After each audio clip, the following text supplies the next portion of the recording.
Everyone, मैं सत्यम और आप सभी को अपने channel the glimmer of hope पे स्वागत करता हूं। डिस्कशन स्टार्ट करने से पहले I would like to request you all, please like and subscribe this channel. And now we will move towards the title of this very editorial, this article. So moving towards the title is crystal clear that gone girls on crime against women. महिलाओं के खिलाफ जो हिंसा हो रही है, तो उसी के कॉन्टेक्स्ट में ये आर्टिकल को लिखा गया है और उस क्राइम को कैसे रोका जाए, क्या जरिया होना चाहिए, उस पर कुछ चर्चा किया गया इस आर्टिकल में, जिस पे हम लोग भी उस पर बात करेंगे।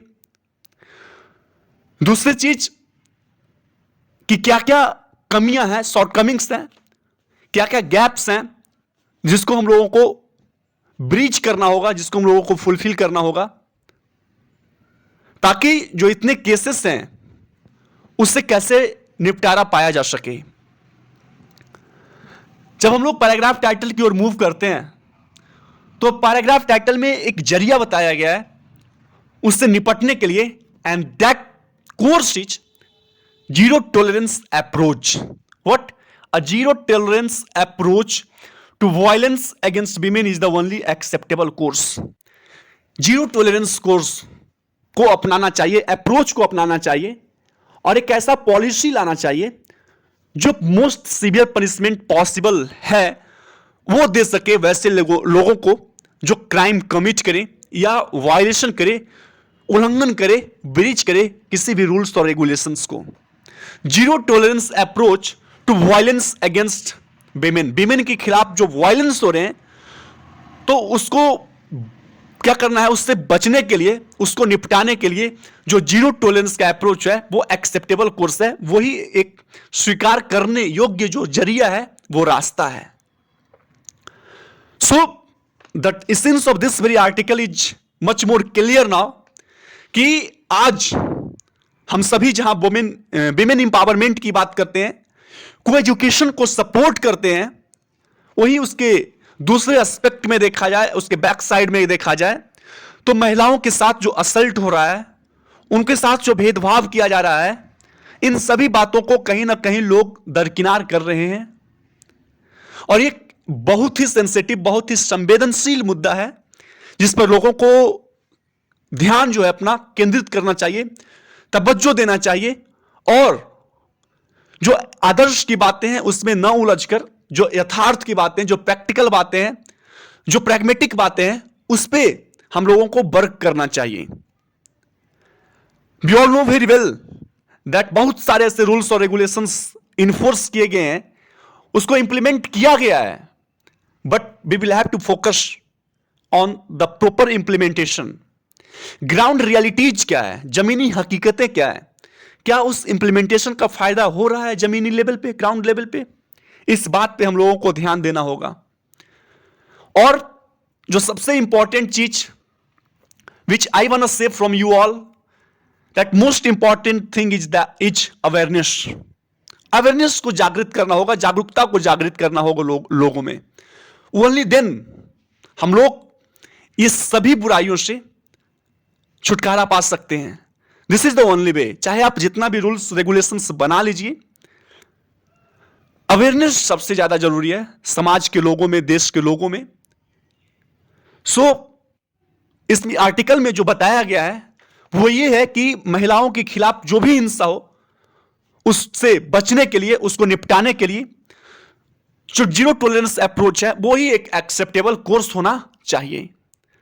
आइए अब हम लोग एक एक पैराग्राफ करके, एक एक लाइंस करके देखते हैं और समझने का प्रयास करते हैं, और जो लर्निंग्स हम लोग सीखेंगे, आशा करते हैं कि हम सभी लोग मिलकर उस लर्निंग्स को प्रैक्टिकली इंप्लीमेंट करें। So from the very first line, that is reported violence against women is the proverbial tip of the iceberg. जो रिपोर्ट किया जाता है, जो दर्ज किया जाता है वायलेंस महिलाओं के खिलाफ, वो ठीक proverbial tip of the iceberg के जैसा है। मीन्स आइसबर्ग के नोक जैसा है। मीन्स आइसबर्ग साइज में बहुत बड़ा, बट वो क्या होता है जब पूरी तरह से सबमर्ज होता है वाटर में, मीन्स उसका मोस्ट पार्ट जो होता है वाटर में सबमर्ज होता है, और बहुत कम पार्ट दिखता है। यानी कि रिपोर्ट जो होता है वो बहुत कम पार्ट दिखने वाला है, वो दिखता है, लेकिन बहुत ज्यादा पार्ट जो है वो कहीं ना कहीं छिपा हुआ रहता है, वो सुर्खियां नहीं बन पाता है, वो मुद्दा जो है मीडिया का एक सेंसिटिव मुद्दा नहीं बन पाता है, वो दबे रह जाते हैं। तो इसी प्रोवर्ब से इस बात को स्पष्ट किया गया है कि जो रिपोर्टेड वायलेंस होते हैं विमेन के अगेंस्ट, वो कहीं ना कहीं टिप ऑफ द आइसबर्ग के जैसा है। और कैसा है, ये conceals more than it reveals, जितना दिखाता है उससे कहीं ज्यादा यह छिपाता है। बट व्हाट इट रिवील्स, लेकिन जो कुछ भी यह दिखाता है, जो कुछ भी यह डिस्प्ले करता है, कैन समटाइम्स, कभी कभी क्या करता है, शॉक द कलेक्टिव कंसाइंस, जो सामूहिक अंतरकरण है, जो सामूहिक कंससनेस है, उसको क्या करता है, झकझोर के रख देता है, शॉक कर देता है, उसमें कंपन ला देता है। किसमें, कंसाइंस में। स्पेशली खास करके तब जब एक हीनस क्राइम, एक जघन्य अपराध दैट प्लेज आउट, उसको परफॉर्म किया जाता है इन ब्रॉड डे लाइट, दिन दहाड़े, as an assault on a young women, एक यंग वीमेन को असल्ट किया जाता है, वो भी दिन दहाड़े।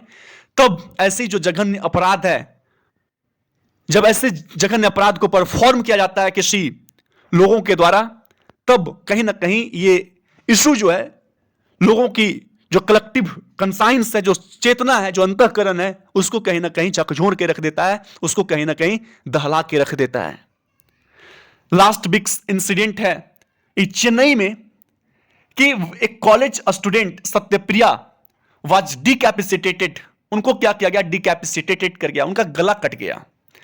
और गला जो है कैसे कटा, सिर धड़ से जो अलग हुआ, एज ए यंग मैन, एक यंग मैन उनको परस्यू करता है, उनका पीछा करता है और पुश धर, और उनको ढकेल देता है, पुश कर देता है in the path of in the path of N incoming train, एक आती हुई ट्रेन के सामने उनको धकेल देता है, उनका सिर धड़ से अलग कर देता है। और ये एक्शन कहीं ना कहीं क्या कहता है, जो heart strings of the people है, जो पब्लिक का हर्ट स्ट्रिंग्स है, जो हर्ट है, कहीं ना कहीं ये काम जो है लोगों की जो दिल है उसको दहला कर रख देता है। So the incident of violence against women in train station in Chennai are following a nearly copycat pattern after Swati. A young techie was murdered in 2016 in broad daylight by a man who was again stalking her in a railway station. ये जो घटना है ठीक उसी तर्ज पे आधारित है, कॉपी कैट है, एकदम कॉपी है। जब 2016 में दिन दहाड़े एक व्यक्ति उस एक लड़की जिनका नाम स्वाति है उनका पीछा करता है, उनको फॉलो करता है, स्टॉक करता है और रेलवे स्टेशन पे, और उनका जैसे देहांत होता है, जैसे उनको मर्डर किया जाता है, ठीक उसी तर्ज पे सत्यप्रिया को जैसे असल्ट किया गया उसी तर्ज पे आधारित है।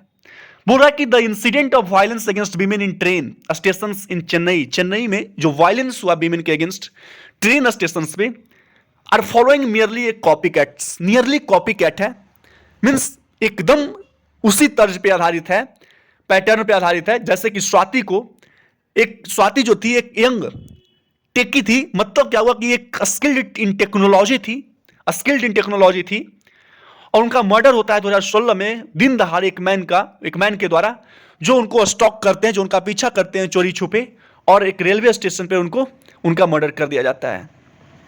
इन 2021 अगर 2021 में देखा जाए, श्वेता यंग कॉलेज जाने वाली एक लड़की, उनका मर्डर कर दिया जाता है near a suburban railway train station by a man in troubled relations with her. कथित तौर पे ऐसा कहा गया कि जो ट्रबल्ड रिलेशन के कारण जो श्वेता थी 2021 में एक यंग कॉलेज गोअर, उनका मर्डर कर दिया जाता है सब अर्बन ट्रेन स्टेशन पे एक मैन के द्वारा, एक व्यक्ति के द्वारा।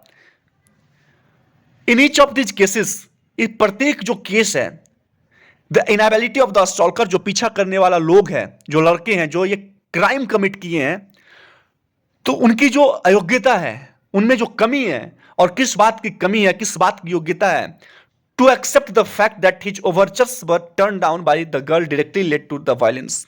उनका जो प्रस्ताव लड़की के द्वारा टर्न डाउन कर दिया गया, ठुकराव दिया गया, इस बात को वो पचा नहीं पाते हैं और वो इस तरह के वायलेंस को कमिट करते हैं, इस तरह के वायलेंस में अपने आप को संलग्न कर लेते हैं, लीन कर लेते हैं। So earlier this month an 8 year old girl, 8 साल की एक 8 ईयर ओल्ड गर्ल जो लड़की है इन दिल्ली वॉज किडनैप्ड, उनका किडनैप किया जाता है, sexually assaulted and murdered.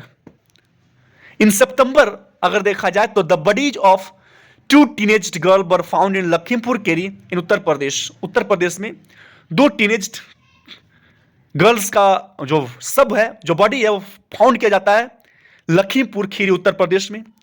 Police का कहना क्या था कि दे हैड बीन स्ट्रैंगल्ड, उनको गला दबा कर मार दिया गया दुपट्टे से with A scarf and hung from a tree, और एक ट्री से फिर लटका दिया गया after they were raped, rape करने के बाद। Only a few cases hit the headlines. अब ऐसे बहुत सारे केसेस हैं, लेकिन कुछ ही केसेस जो है वो हेडलाइंस को हिट करता है। मतलब एक जो appear in the news, news में कुछ ही केस अपीयर होते हैं, लोगों का अटेंशन जो है कुछ ही रिपोर्ट जो है वो रिसीव कर पाता है। बाकी बहुत सारे जो ऐसे रिपोर्ट हैं वो क्या है, दबे रह जाते हैं और make an impact on social media. और सोशल मीडिया पर कुछ ही जो रिपोर्ट है वो इंपैक्ट करते हैं। मेनी मोर गोज अनरिपोर्टेड, बहुत सारे ऐसे केसेस हैं रेप का जो अनरिपोर्टेड रह जाता है। The massive unseen underbelly of the iceberg, ठीक उसी तरीके से जैसे जो आइसबर्ग है उसका मोस्टली पार्ट क्या होता है, सबमर्ज्ड रहता है वाटर में, ठीक उसी प्रकार बहुत सारे ऐसे केसेस हैं जो दिखता नहीं है, वो कभी भी हेडलाइंस को हिट नहीं करता है, वह कभी भी न्यूज में नहीं आता है, लोगों का अटेंशन वो कभी भी रिसीव नहीं कर पाता है। बट ऐसे बहुत सारे केसेस हैं। In the chequered history, in the chequered history, अपने गुड और बैड जो भी हिस्ट्री हमारा इतिहास रहा है, of handling the many forms of violence against women in India, the of handling many forms of violence against women in India, the horrific Nirbhaya rape of 2022 is a definitive milestone। जो इतिहास रहा है लोगों का, हमारा जो इतिहास है लोग विमेन के साथ जो असल्ट हो रहा होता है उसको क्या करना, हैंडल करने का जो इतिहास है वो काफी अच्छा नहीं रहा है। जो हॉरिफिक निर्भया रेप 2012 में हुआ था वो वास्तव में डेफिनेटली अगर देखा जाए तो एक क्या है, अल्टीमेट उपलब्धि है, एक माइलस्टोन है। इट रॉक्ड द नेशन, इसने क्या किया था, पूरे देश को झकझोर के रख दिया था विद सच फोर्स, ऐसे फोर्स से जो लॉ मेकर्स को, जो नीति निर्माता है उनको क्या किया था, फोर्स किया था, कंपेल किया था रश टू स्ट्रेंथन लॉज, कि वो कुछ स्ट्रेंथन करे अपने लॉज को, अपने जो नियम है, अपने जो कानून है उसमें क्या लाएं, उसमें उसको स्ट्रॉन्ग करें and put in place systems and infrastructures, और ऐसे सिस्टम्स को लाएं, ऐसे व्यवस्था को लाएं, ऐसे व्यवस्था को इंस्टॉल करें, बनाएं, ऐसे स्ट्रक्चर्स बनाएं, इंफ्रास्ट्रक्चर बनाएं, ढांचे बनाएं दैट वर मींट टू, जिसका मतलब ये हो कि वो इंश्योर करे, सुनिश्चित करे such dreadful incidents are never repeated, कि ऐसे ड्रेडफुल, ऐसे शॉकिंग जो इंसिडेंट है, जो घटना है वो कभी रिपीट नहीं हो, फिर दोबारा नहीं हो। ऐसी आवश्यकता है, ऐसे व्यवस्था की आवश्यकता है, ऐसे कुछ स्ट्रक्चर, इंफ्रास्ट्रक्चर बनाने की जरूरत है कि लोगों को यह सुनिश्चित किया जा सके, लोगों को यह दिलासा दिया जा सके कि ऐसे ड्रेडफुल और हॉरिफिक जो घटना है फिर इतिहास में दोबारा घटित ना हो। हाउएवर, हालांकि according to national crime record bureau statistics, उनके अनुसार, एनसीआरबी के रिकॉर्ड्स के अनुसार, a whopping a very large 428 to 78 lakh, यानी कि 21 सैकड़ा हजार 10 लाख, 4,28,278 इतने लाख जो क्राइम्स हैं अगेंस्ट वीमेन हैपेंड इन 2021। 2021 में वीमेन के खिलाफ एक लार्ज नंबर ऑफ क्राइम्स जो होता है वो क्या होता है, घटित होता है।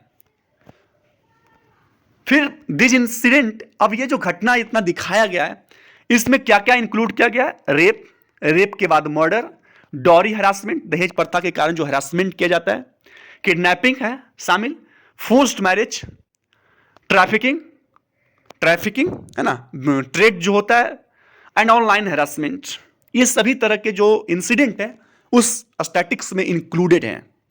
एट दिस जंक्चर, ऐसे टाइम में, ऐसे जंक्चर पे, अ डिकेड लेटर, एक दशक के बाद, इट इज पर्टिनेंट, मतलब यह रेलिवेंट होगा टू आस्क पूछना, if the government has rolled out all the strategies concept of and field by the Nirbhaya fund, means कि क्या जो निर्भया फंड से जो भी स्ट्रेटेजीज रोल आउट किए गए थे, जो भी रणनीति इंट्रोड्यूस किया गया था, उसका क्या हुआ, क्या वो वर्क कर रहे हैं, क्या वो वर्क नहीं कर रहे हैं। तो ये पूछना बहुत ही पर्टिनेंट होगा एक दशक के बाद। A speedy process of the trial and resolution resulting in conviction of the accused is casualty in court that are flooded with pending cases. जो स्पीडी प्रोसेस है, प्रोसेस को स्पीड करने का, और जो रिजोल्यूशन है, मीन्स जो फॉर्म डिसीजन होता है, resulting in conviction of the accused, जिससे एक्यूज को कन्विक्शन दिया जा सके, एक्यूज को सेंटेंस किया जा सके, इज ए कैजुअलिटी। ये कहीं ना कहीं कैजुअलिटी होता है कोर्ट्स में, और ये फ्लडेड होता है विद पेंडिंग केसेस। बहुत सारे पेंडिंग केसेस दबे रहते हैं। कोर्ट जो है, बहुत सारे निलंबित केसेस होते हैं जो उससे कोर्ट दबे हुए होते हैं, और उनकी जो स्पीडी प्रोसेस है, और स्पीडी प्रोसेस के बाद जो ट्रायल होता है, जो रिजोल्यूशन होता है, वो रिजल्ट करे कि जो कमिट किया है उनको क्या किया जा सके, उनको कन्विक्शन दिया जा सके, उनको एक्यूज्ड साबित किया जा सके। बट जो कोर्ट है वो पहले ही बहुत सारे केसेस, पेंडिंग केसेस से, निलंबित केसेस से वो दबी हुई रहती है। द सस्टेनेबल डेवलपमेंट गोल्स, जो सस्टेनेबल डेवलपमेंट का लक्ष्य है, जो गोल है, अंडरलाइंस, ये रेखांकित करता है the importance of building safe, resilient and inclusive cities from a gender lens, कि जेंडर के लेंस से आप बिल्ड करें, बनाएं, सेफ, सुरक्षित, रिसिलियंट मीन्स जो फ्लेक्सिबल हो, और इंक्लूसिव जो सभी को इंक्लूड करके चले, from a gender lens. No slackening on the part of the authorities is acceptable when it comes to dealing with the violence against women. जब वायलेंस, विमेन के खिलाफ हिंसा को हैंडल करने की बात हो, तो ऑथोरिटी को पूरी अकाउंटेबिलिटी के साथ, कोई भी लापरवाही नहीं दिखाना है, उनको फुल रिस्पॉन्सिबिलिटी के साथ काम करना चाहिए। Zero tolerance alone is acceptable, और यह कहा गया है कि जीरो टॉलरेंस ही एक्सेप्टेबल है, मीन्स शून्य सहन शक्ति का जो अप्रोच है उसी को एक्सेप्ट किया जाएगा। वही जो है इस दशा को, इस जंक्चर को, ऐसे टाइम को समाप्त कर सकता है जहां महिलाओं के साथ शोषण किया जाए और महिलाओं को असल्ट किया जाए। So the essence of this very article is much more clear that सरकार, जो लोग हैं, वो ये चाहते हैं कि जो कमिट करे ऐसे क्राइम्स को, जो भी हिंसा फैलाए विमेंस को लेकर, तो वैसे लोगों से समाज को दूर रखने के लिए, समाज में वैसे लोगों की, समाज को वैसे लोगों की बुराइयों से दूर रखने के लिए जो जीरो टॉलरेंस का अप्रोच है वो अप्लाई करे, वो इंप्लीमेंट करे, और सरकार, जो गवर्नमेंट है, वो ऐसी व्यवस्था क्रिएट करे, ऐसे इंफ्रास्ट्रक्चर क्रिएट करे जो लोगों को दिलासा दिला सके, जो लोगों को सुनिश्चित कर सके कि ऐसे जघन्य अपराध कभी फिर दोहराया नहीं जाएगा। एंड जो ग्राउंड रियलिटीज है उससे परे, उससे अगर बियॉन्ड जाए, तो जो सबसे इंपॉर्टेंट चीज है वो लोगों में जो अवेयरनेस है उसको जागृत करना होगा, लोगों में जो जागरूकता है उसको जागृत करना होगा। तभी हम इस देश को, अपने समाज को, अपने गांव को इस सभी बुराइयों से दूर रख सकते हैं। मेंटेलिटी जो है, अंतःकरण जो है, जो कॉन्शियसनेस है, उसको प्योर रख सकते हैं। So this is the very end of this article, and आशा करता हूं कि ये आर्टिकल आपको समझ में आया होगा। जो भी लर्निंग्स हैं उसको हम लोग इंप्लीमेंट करेंगे अपने समाज को सुधारने में। एंड इसी चंद लाइनों के साथ मैं अपनी आज का जो डिस्कशन है उसको समाप्त करता हूं। फिर हम लोग कल मिलते हैं, तब तक के लिए धन्यवाद। Take care all of you and bye bye.